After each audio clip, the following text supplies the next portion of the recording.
Pasuka na kumwaga mafuta katika eneo la Thange huko Makueni. Gavana Mutula Kilonzo amebuni jopo maalum litakalochunguza upya madhara ya tukio hilo kwa wenyeji. Wenyeji wanadai fidia baada ya mafuta hayo kuathiri afya zao. Eneo la Thange, kaunti ya Makueni. Rangi ya kijani iliyozagaa ni adaa kwa macho ya mgeni. Wakazi hapa wanaelewa fika kuwa mazingira yao yana dosari kufuatia kumwagika kwa mafuta mwaka 2015 baada ya bomba la Kenya Pipeline kugunduliwa kuwa lilipasuka na kuathiri mazingira. Lakini sasa miaka 10 baadaye, licha ya juhudi za kusafisha mchanga na mito, wenyeji wanahisi haki haijapatikana. Huu ni mojawapo ya mitaro ambayo ilikuwa imechimbwa hapa mwaka 2016 kwa ajili ya kusafisha mafuta ambayo yalikuwa yamemwagika kwenye eneo hili kutoka kwenye bomba la kitaifa la kusafirisha mafuta kutoka mjini Mombasa kuelekea jijini Nairobi. Bado chemichemi za mafuta zinaonekana kwenye maji yaliyopo hapa miaka 10 baadaye, wenyeji wakiwa na wasiwasi kuwa mafuta yangalipo kwenye eneo hili na wamo kwenye hatari. Hao watu walipatikana na shida ya ini, figo na mabafu. Na hiyo shida imewakula sana.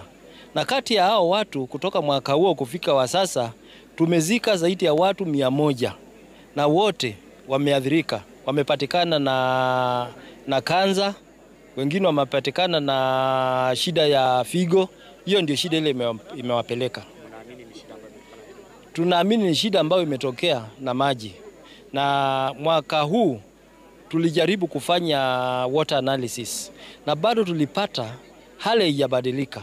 Mafuta iko kwa wingi kwa maji. Ripoti ya mikakati iliyochukuliwa na Kenya Pipeline kwa ushirikiano na NEMA ilionyesha kuwa eneo hili si hatari tena baada ya kusafishwa kwa mito na mchanga. Lakini kuna makovu ambayo yakutiliwa maanani ambayo sasa wenyeji wanataka yashughulikiwe. Kimoja ambacho is so private. People don't talk about their weakness sexually.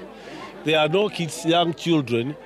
Sioni vijana wakitaka mama wanawake wanakaa tu na mtu hata nego 2 sons. He does not care about women and is very active. So it must have affected our sex inability. Kwa hivyo hiyo ni kitu kingine. Agine ile ingine the population ya ng'ombe imeenda chini kabisa na mbuzi. But it's a silent killing process. Kufuatia lalama hizi, gavana wa Makueni amebuni jopo maalum kuchunguza upya madhara ya kumwagika kwa mafuta hayo.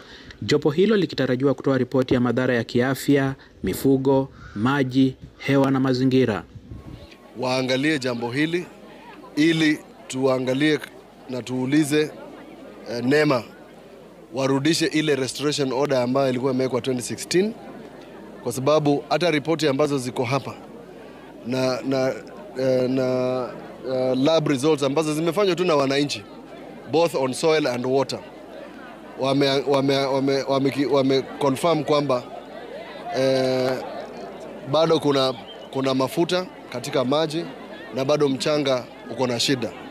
Tungependa serikali ichukue hatua kwa haraka sana.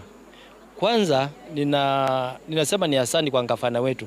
Ameteua kamati maalum ambayo itachunguza ile shida iko pale mtoni.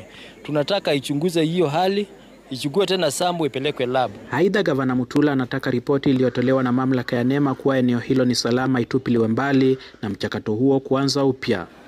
Haiwezekani kwamba Kenya Pipeline wametengeza maji ama wamesafisha environment ilhali ile boho liko pale karibu na shule ambayo ilifungwa 2016 mpaka sasa hivi hawezi itumia. Ni kwa nini? Bomba la mafuta la kampuni ya Kenya Pipeline linapita kwenye eneo hili na lilitoboka mwaka 2015, na licha ya kampuni hiyo kusafisha eneo hili, bado wakazi wa eneo hili wanahisi athari za mafuta hayo miaka 10 baadaye. Michael Mtinda, runinga ya Citizen, kaunti ya Makueni, Thange.